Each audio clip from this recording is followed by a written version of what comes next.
What's happening, people? Back with another reaction, back with some more U2. And we're going back to the Unforgettable Fire, 1985. And the next tune is 4th of July. I did want to mention when I downloaded this, I noticed that the file size was a little smaller than most of the other tunes in the folder, so I happened to check, and it is just over 2 minutes long. So given that, I'm going to react to Bad as well, but I'm going to do it in a separate video, because generally speaking, and with some exceptions admittedly, I like to have one song per video so we can just focus on that song and its, concept and so on. Obviously there are tunes that bleed into the next track or directly related to the next track, and I have made exceptions, but by and large I try to do one track, one video. So I'm going to do this and then I will do Bad in a separate video, which will come right after this. But 4th of July, people will know it's a national holiday in the US. It relates to the signing of the Declaration of Independence.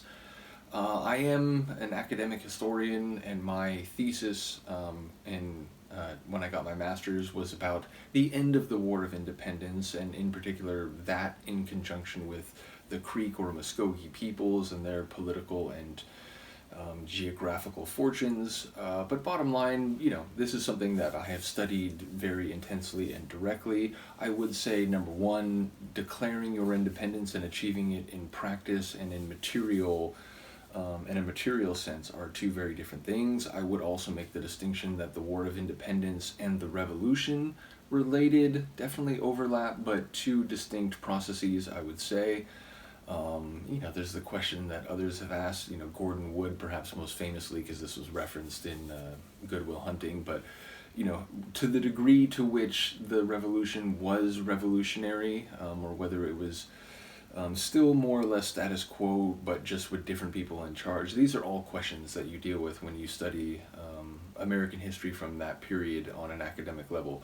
I would say here, I likely expect it to relate more perhaps to the modern US, and maybe a disconnect between the nationalist sentiment and flag waving associated with that holiday now and the American mythos as it's understood popularly, relative to maybe the actions of the American government domestically abroad. I mean, we've seen them do songs already about Martin Luther King and other aspects of history, so I feel like that wouldn't be too far outside the lines, though I would, or outside possibility. I would say, though, I would expect it to be a more modern take on what the 4th of July might now mean, now obviously being the mid-'80s, rather than being about the signing of the Declaration of Independence per se, or perhaps, the war between the British and the fledgling colonies, or the fledgling states, I should say.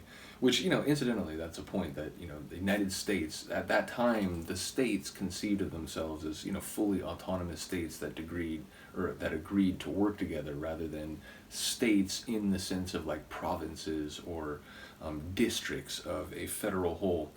In any case, I surely get too far off track, and I probably talked for longer than the song, so we'll get to it. But again, I wonder in what context we might hear reference to the 4th of July. So this is U2, 4th of July, from their 1985 album, The Unforgettable Fire.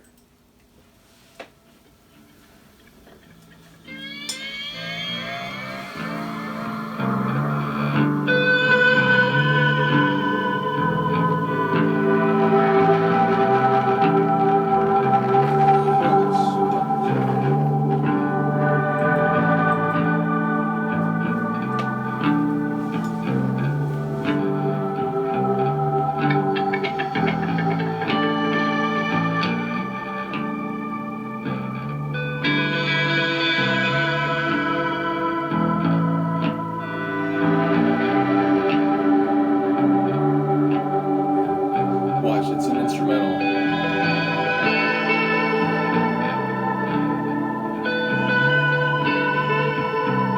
If that's the case, I'm sorry.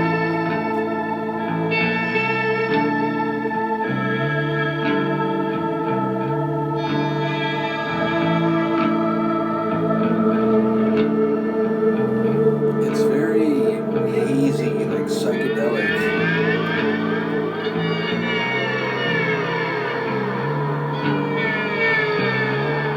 Which, I don't know, maybe that's a comment sonically. Distorted perception.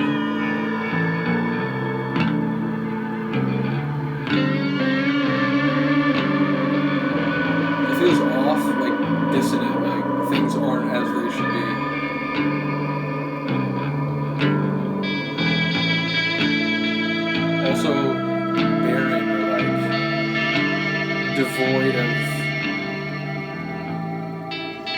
thriving life.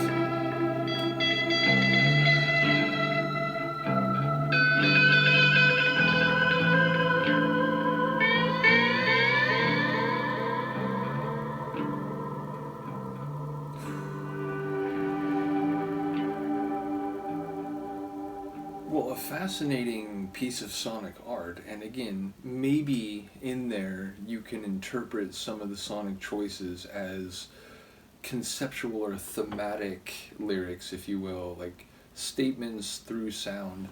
But by and large, I'm not sure if I'm reading too much into that, and it could just be a conceptual art piece, which is built around a phrase like picked at random, if you will. But I did enjoy it, like independent of whether or not there's any direct relationship to the Fourth of July, U.S. history, or actions in the present in '85.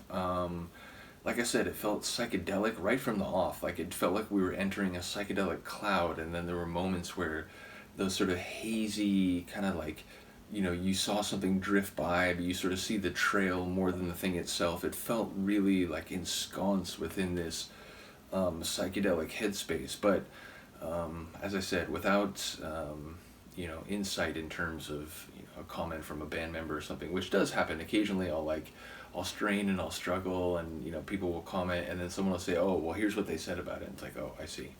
But yeah, it's interpretive. It would feel like, which short of something like that existing, it's the kind of piece that I think you can take. Which I listen to a lot of classical music, and there were moments where even if you know that a piece had a certain inspiration, different moments along the way, without a direct roadmap from the composer saying this is what this represents and this is what this represents, it is a bit interpretive. So, for instrumental pop music as well. But again, that I say pop music, and I think it is true that like generally they've been working in the pop rock or like new wave meets pop rock vein for the first few albums. But that does not mean that it's generic or commercial or bland in any way. It has been anything but. So, which is weird because I know whether it's happened already by this point, and I'd be curious to hear what people say. Because surely if you get to like album 4, album 5, there's obviously enough of an interest to keep the band going.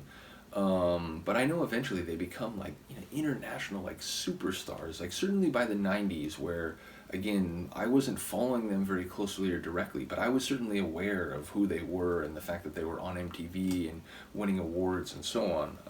So yeah, it's interesting. It's like, and again, another good example. I've been going through OMD, and I had this like, oh, if you leave, okay, it's like a really like classic, catchy like '80s pop song. I listened to their first few albums, and it's like, holy smokes, it's like abstract, experimental, like lots of crazy tunes. So, yeah, this feels very much in an artistic vein. So, curious to hear what people will say. I apologize for the intro. I thought there would be lyrics, but. In any case, as I said, I will come back right away for bad, so see you in a few moments. Peace.